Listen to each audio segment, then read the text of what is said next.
Naruto is a fucking journey. Trying to watch the series in its entirety is like trying to swim through oil with both of your arms and legs tied together. At its worst, the show falters with inconsistent animation, a plethora of underdeveloped or downright useless characters, and pacing so poor that even the manga has filler. Do we really need all of these reaction shots? Why did you just show me 6 minutes of recap footage from the previous episode? How am I supposed to follow this fight when we keep constantly cutting away to backstories and flashbacks? Yet here I am, almost 700 episodes into the series, and I have to ask myself, why? I could have finished nearly 30 different 12-episode anime before even reaching Naruto's halfway point, but I didn't. Instead, I continued to plunge into this seemingly endless tunnel until I finally found the other side. Now that I've reached the end, I have to ask myself, was it worth it? In many ways, no. Characters I once cheered for had been shoved to the background in exchange for boring, lifeless stand-ins. Technical, calculated fights became magical, over-the-top wastelands, and the final villain changed 3 times. Naruto is not the best that anime has to offer. Hell, it's not even the best that Shonen Jump has to offer. Yet, after finally concluding this train wreck that I've invested so much time into,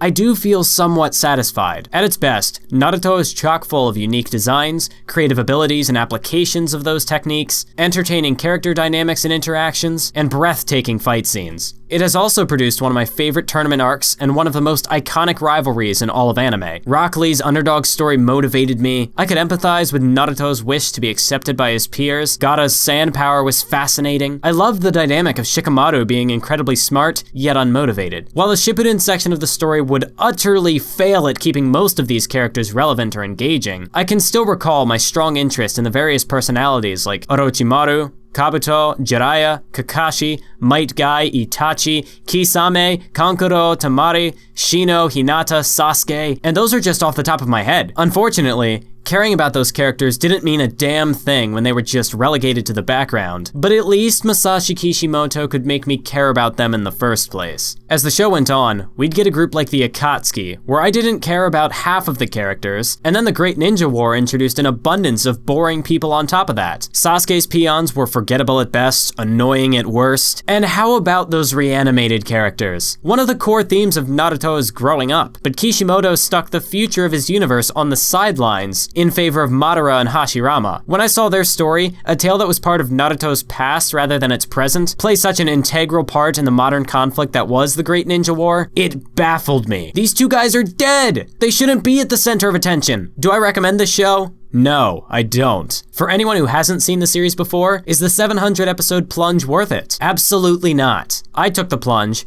and while it was a badass experience for an introverted high school sophomore who is still fairly new to anime, to a guy who has now found dozens of other shows to connect with, it's mostly a bore. In saying that though, there are moments that I can look back on and think, yeah, that was badass. Like that one time during the Pain arc when Konohamaru, this snot-nosed brat, used the fucking Rasengan. If the show were to get a readaptation in 10 or so years a la Dragon Ball Kai and fix some of its pacing problems, I'd check it out. Maybe I'd even watch a majority of it again. It's an average shonen action story, and while it's far from the best shonen, it nevertheless struck an emotional chord with me, and it got me thinking. If nothing else, I found a plethora of wonderful anime thanks to watching Naruto, and I can at least be grateful for that.